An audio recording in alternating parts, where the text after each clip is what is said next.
은혜 받은 사람에게는 부인할 수 없는 특징, 뚜렷하게 은혜 받은 증거가 나타나게 되어 있습니다.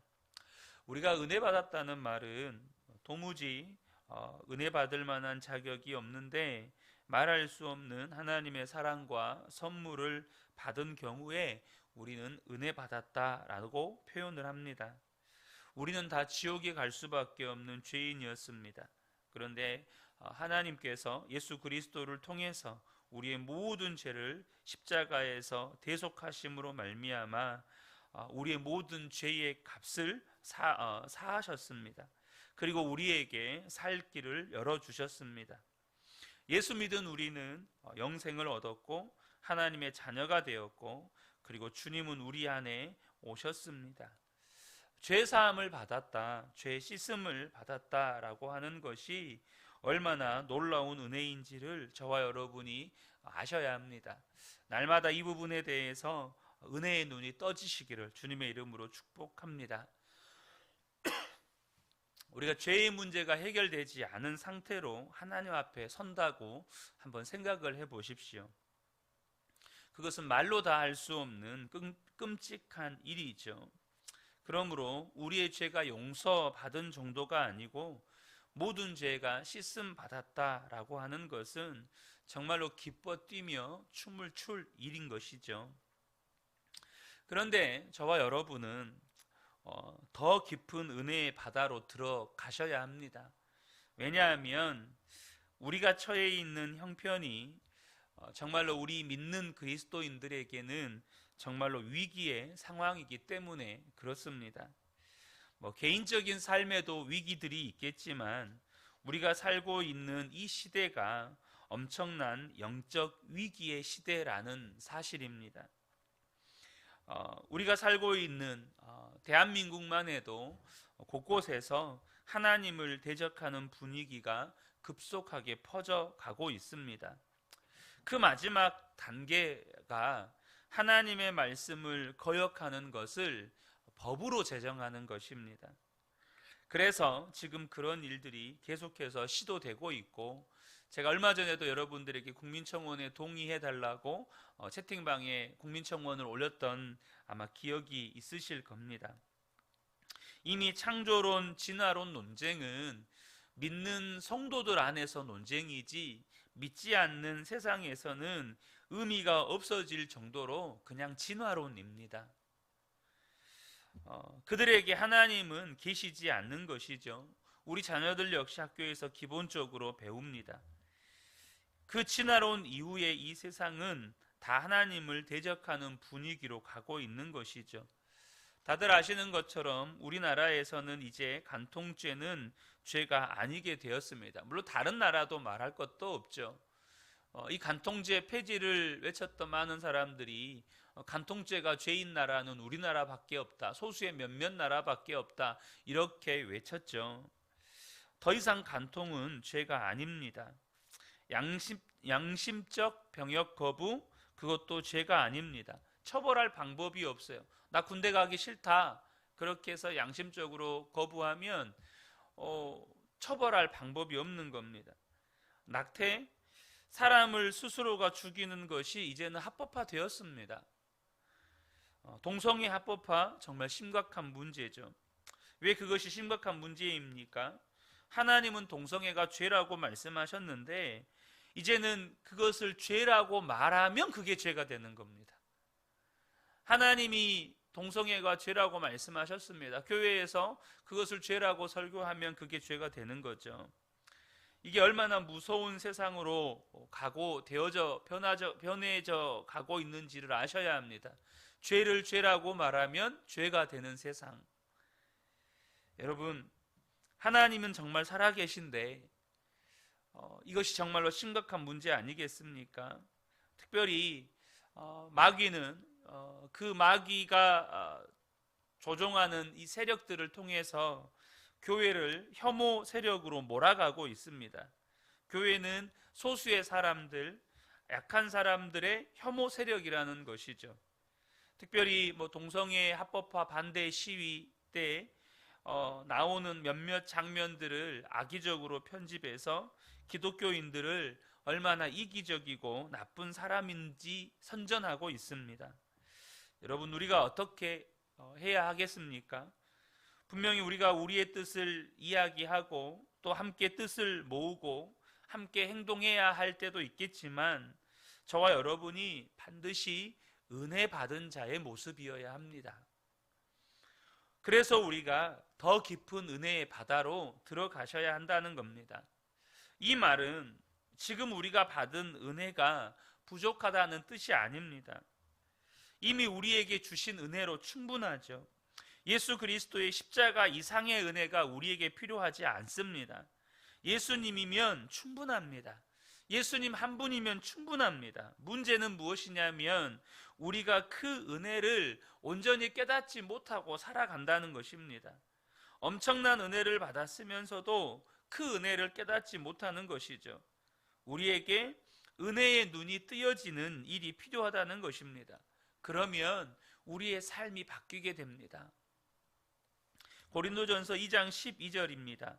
우리가 세상의 영을 받지 아니하고 오직 하나님으로부터 온 영을 받았으니 이는 우리로 하여금 하나님께서 우리에게 은혜로 주신 것들을 알게 하려 하심이라. 하나님이 우리에게 은혜를 주고 계십니다. 지금도 은혜롭게 우리와 함께 계십니다. 이것이 분명하게 믿어지고 이것이 분명하게 우리의 삶의 실제가 되는 은혜의 눈이 뜨여져야 한다는 것입니다. 많은 사람들이요, 열등감과 거절감 속에 살아갑니다.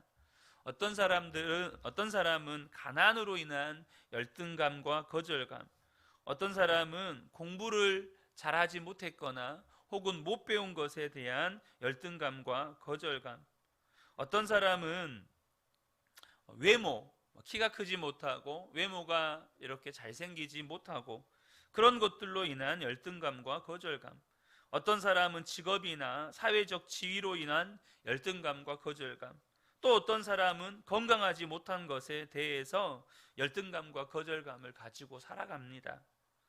무엇보다도 우리가 살아가는 이 시대는 분명 신분이나 혈통으로 인한 계급 존재하지 않습니다. 하지만 자본주의 계급 사회라는 말을 합니다. 무슨 말이냐면 그가 소유하고 있는 이 물질의 부로 인해서 계급이 나뉘어진 시대라는 것입니다. 그래서 여러분, 과거에 스카이 캐슬이라는 드라마가 있었죠. 또 최근에도 인기리에 방영된 그 펜트하우스인가요? 그런 드라마들이 있었습니다. 그런 드라마들이 사람들에게 굉장히 인기가 많았어요.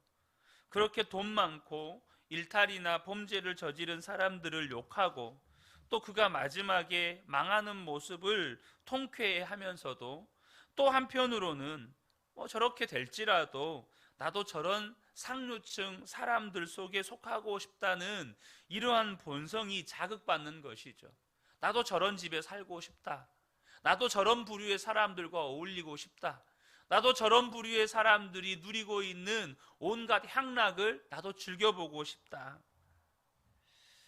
여러분, 그러니까 이 열등감, 이 거절감에서 헤어나오지를 못하는 것입니다. 그런데 그런 열등감이나 거절감으로부터 언제 자유롭게 될 수 있습니까? 바로 주님을 만나는 것입니다. 나는 죽고 예수로 사는 십자가 복음을 알고 그리고 주님이 내 안에 계시다는 사실을 알면 무조건적으로 나를 사랑하시는 아버지, 하나님 아버지의 사랑을 깨달을 때 우리 안에 있는 열등감이나 거절감의 문제가 해결되는 것입니다.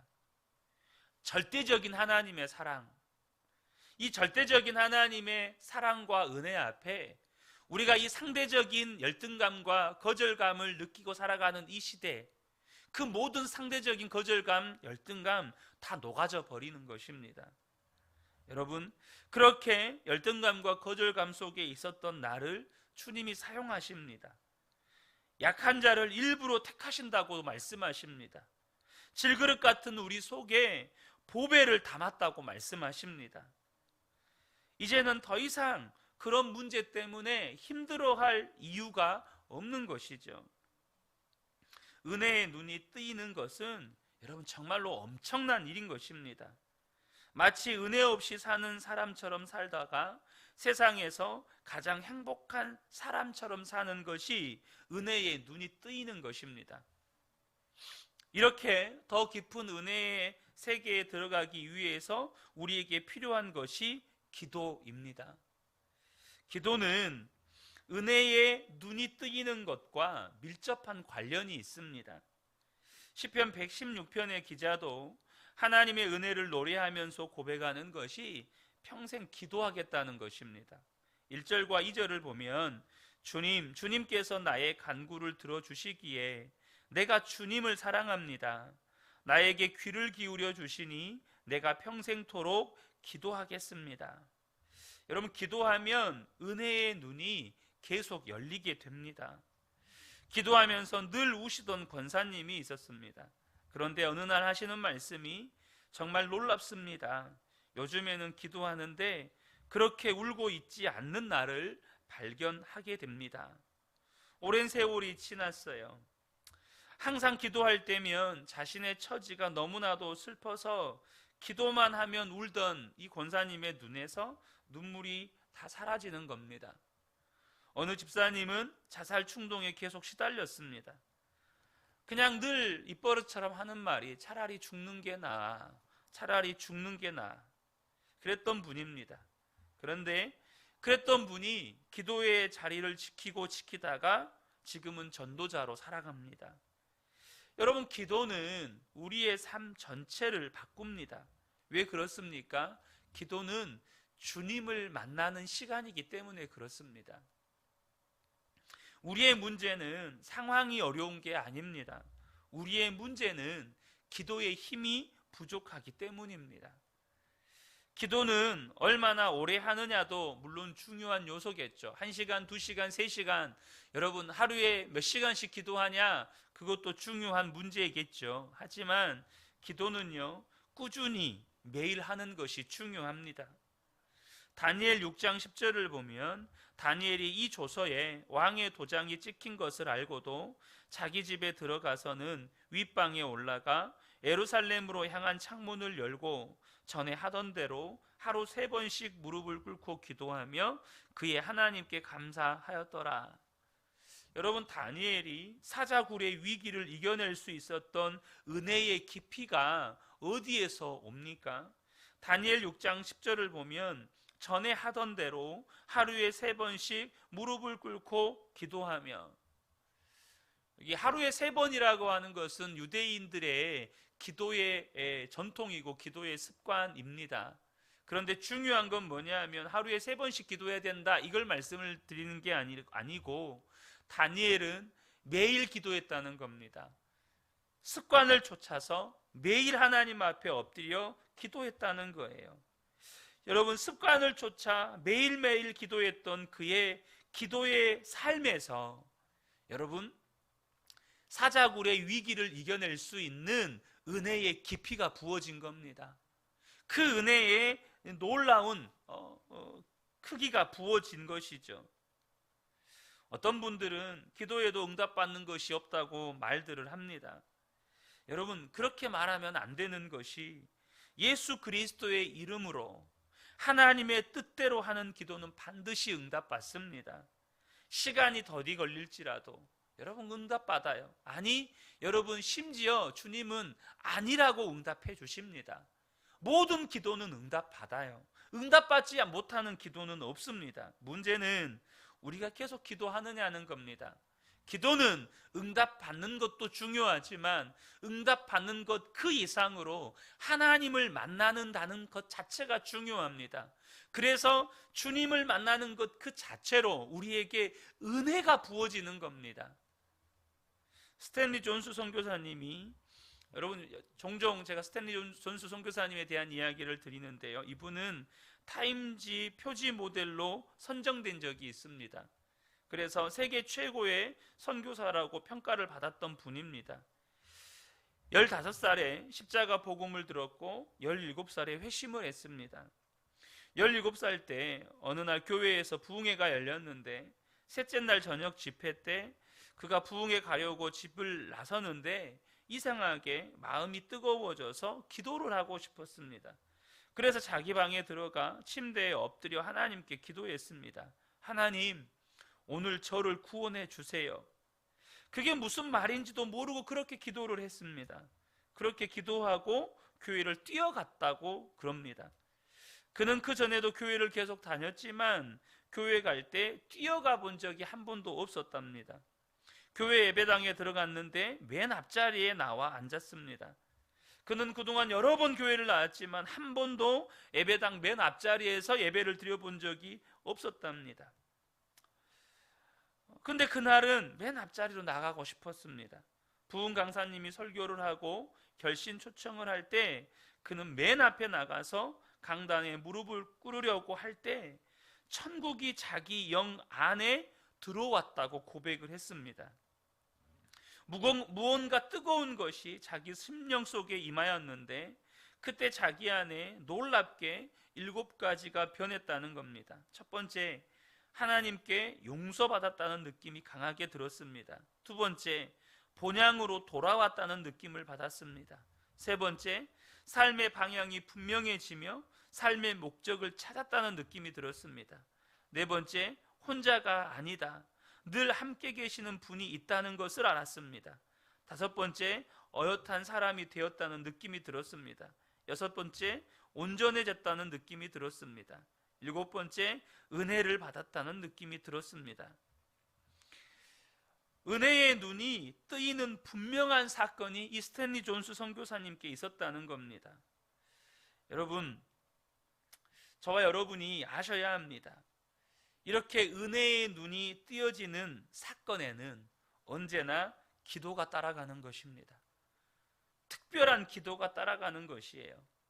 혹시 이 새벽에 함께 예배하는 성도님들 가운데 구원의 문제 때문에 갈등하는 분 계십니까? 여러분, 그 구원의 문제 때문에 갈등하고 계시다면 하나님 앞에 구원의 확신을 갖게 해달라고 기도하십시오. 혹시 은밀한 죄에 빠져 있는 분들이 계십니까?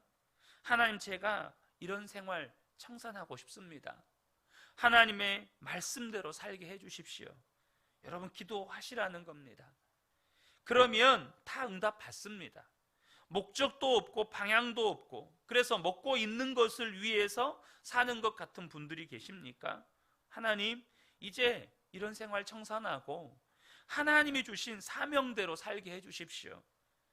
여러분, 예수님의 이름으로 하나님의 뜻대로 구하는 모든 기도는 다 응답받아요. 기도는 우리에게 계속해서 은혜의 문을 열어주는 놀라운 축복인 것입니다. 혹시 아직도 은혜의 기쁨과 감격을 모르시는 분들이 계시다면, 혹은 은혜의 기쁨과 감격을 잃어버리신 분이 계시다면 여러분, 구하십시오. 하나님 응답해 주기를 원하십니다. 하나님, 제게 주신 은혜가 무엇인지 깨닫게 해 주십시오. 은혜의 감격에 이제는 눈을 뜨게 해 주십시오. 어떤 분은 하나님의 말씀을 듣고 저렇게 은혜 받아서 방방 뛰는데, 나는 말씀을 듣고도 왜 이렇게 내 가슴은 냉랭한 겁니까? 나는 왜 기도를 해도 저분은 기도를 하면 1시간이고 2시간이고 기도를 하는데 저는 기도를 하면 5분이면 기도할 말이 없습니까? 저분은 그렇게 말씀에 순종하며 산다는데 왜 제 삶에는 말씀에 순종하는 것이 이리도 없습니까? 여러분, 기도하시라는 겁니다. 이 새벽에 저와 여러분이 이제 기도의 자리로 나아갈 것인데, 이제 저와 여러분이 더 깊은 은혜의 바다로 나아갈 수 있도록, 더 깊은 은혜에 눈이 뜨여질 수 있도록 하나님 앞에 구하는 저와 여러분 되시기를 우리 주 예수님의 이름으로 축복합니다. 아멘.